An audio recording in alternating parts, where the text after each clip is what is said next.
ओम सजात्म स्वरूप परम गुरु शुद्ध चैतन्य स्वामी ने नमः।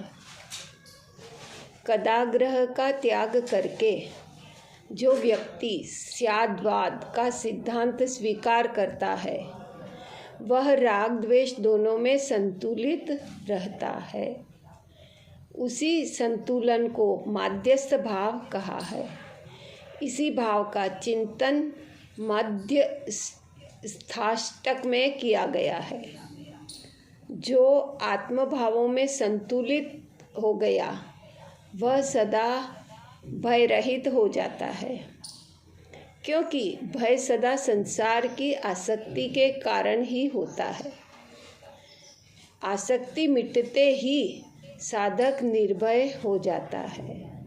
यह चिंतन निर्भयाष्टक में किया गया है। तो जब तक संसार में हैं तब तक ही भय रहता है, और संसार से आसक्ति कम हो गई तो अपने स्वरूप में लीन हो गए, तो स्वरूप में लीन हुए तो भय किसका, फिर तो निर्भय हो जाते हैं। फिर वह आत्मा संसार की प्रशंसा या निंदा में नहीं डूबता। उसे प्रशंसा के प्रति किसी प्रकार का कोई राग नहीं होता।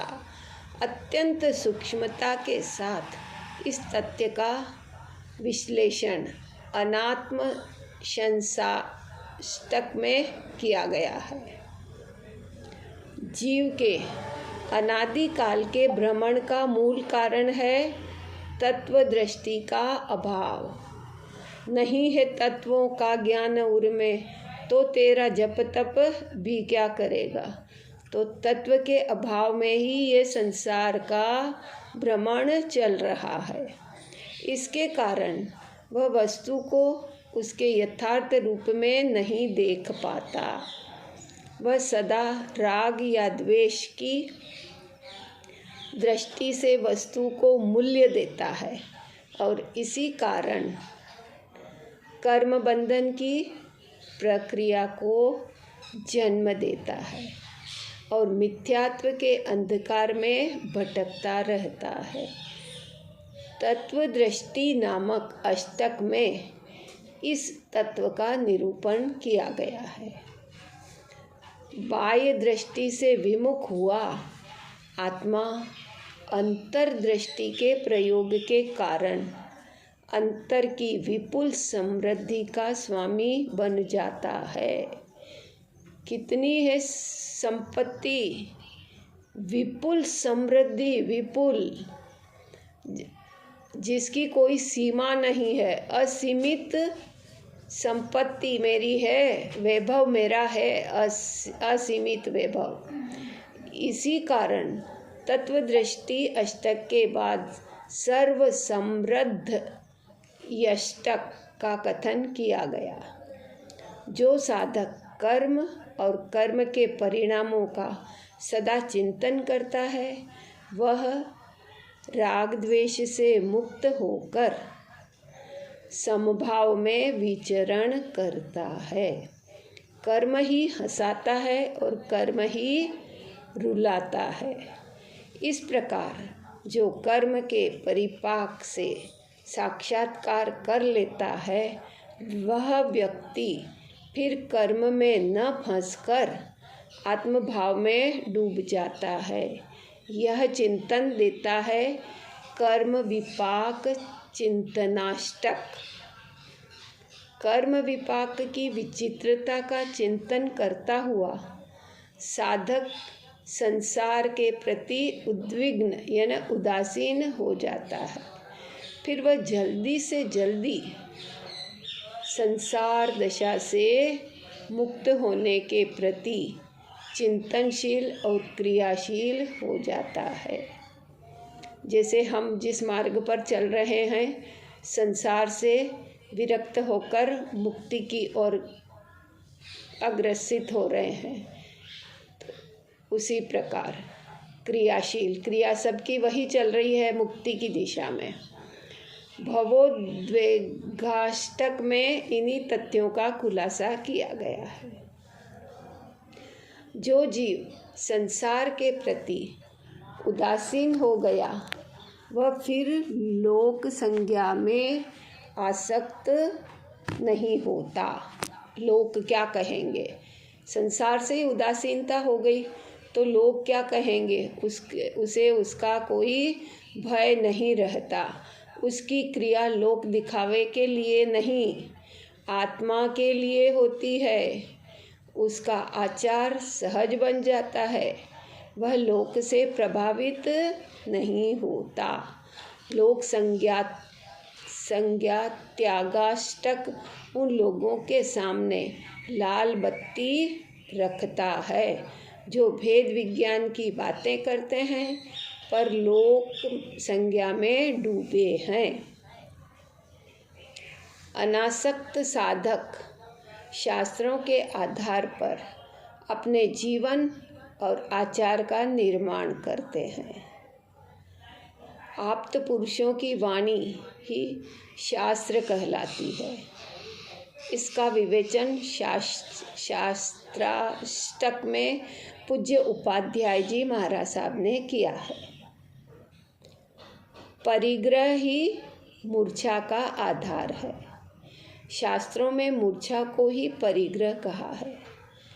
यह मूर्छा ही संसार बढ़ाती है।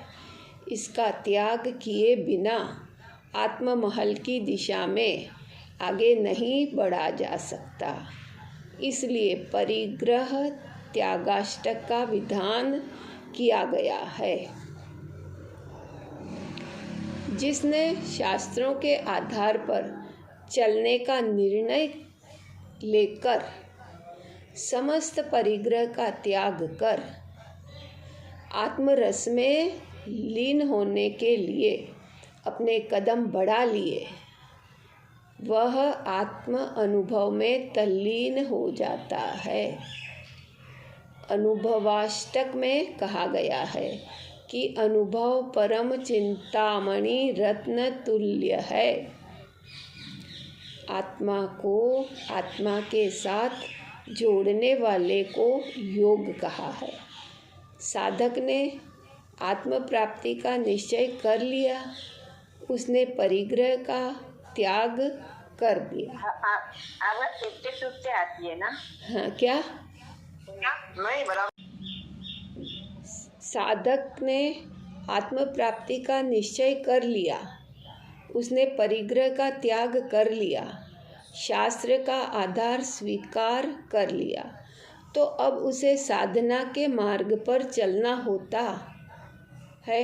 इसी बात का सूक्ष्म निरूपण योगाष्टक में किया गया है। द्रव्य यज्ञ में समिधाएं होमी जाती है।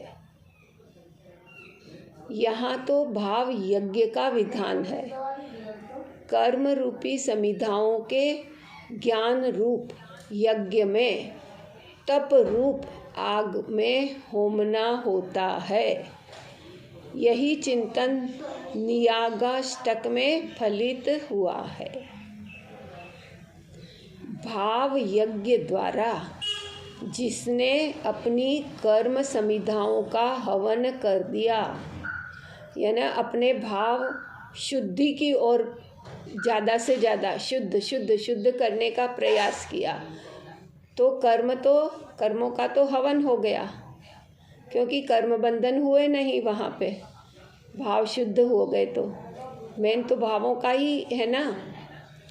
वह अपने समर्पण भावों को भाव पूजा द्वारा अभिव्यक्ति देता है। इस कारण नियागाष्टक के बाद पूजाष्टक का कथन है। भाव पूजा का फलित है ध्यान।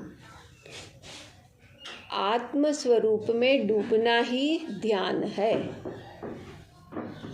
ध्यानाष्टक में इस चिंतन का खुलासा किया गया है।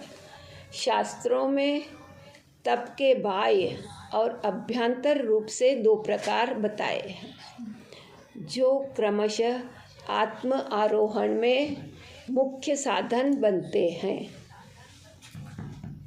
तप के यथार्थ रूप का बोध देता है तपाष्टक। जैन दर्शन का मुख्य सिद्धांत स्यादवाद है। स्यादवाद सिद्धांत यदि व्यक्ति स्वीकार कर लेता है तो राग द्वेष से मुक्त हो जाता है। स्यात् अस्ति और स्यात् नास्ति। दुनिया में द्वंद्व इसलिए हैं कि व्यक्ति एक एक नय को पकड़कर बैठ जाता है। यदि सर्व नयों को स्वीकार कर लिया जाता है तो विकृतियाँ समाप्त हो जाती है। अपेक्षा से ऐसा भी है और अपेक्षा से ऐसा भी है। इसको स्वीकार कर ले तो सारी विकृतियाँ समाप्त हो जाती है। इस अंतिम अष्टक में इसी सिद्धांत की व्याख्या की गई है। एक तरह से यह अष्टक समस्त अष्टकों का सार है। पुद्गलों का पोषण करने के लिए अनेकों जन्म इस जीव ने व्यर्थ किए हैं, पर यदि एक जन्म में पुद्गलों का उपयोग आत्मशुद्धि के लिए किया जाए तो यह बार बार जन्म मरण सदा सदा के लिए दूर हो सकता है। आत्मशुद्धि कठिन अवश्य है पर असंभव नहीं है। इसके लिए परमात्म दर्शन और परमात्म वाणी का श्रवण हमारे लिए सफल और सर्वोत्कृष्ट साधन है। सांपों से भरे बावना चंदन में कोई व्यक्ति जाना चाहे तो उसे निस्संदेह खतरा रहेगा। बावना चंदन इतना खुशबूदार होता है कि वह सांपों से भरा ही रहता है और उसमें यदि कोई जाना चाहेगा तो खतरा तो है ही है। पर यदि वह मयूर की व्यवस्था करके जाए तो वह निर्भय होकर भ्रमण कर सकेगा और इच्छित चंदन प्राप्त कर सकेगा। ठीक इसी प्रकार हमारा जीवन दुर्गुण रूपी अगणित सांपों का पड़ाव है। अपने मिथ्यात्व और अविवेक भरे आचरण से हमने उन्हें सदा पुष्ट किया है। परमात्म वाणी रूप मयूर यदि साथ हो तो स्वतः सारे दुर्गुण मैदान छोड़कर जाएंगे। ज्ञानसार एक ऐसा ही अनमोल ग्रंथ है जो हमें आत्मगुणों की गहरी समझ देता है। इन्हीं भावनाओं के साथ ओम नमः सिद्धम।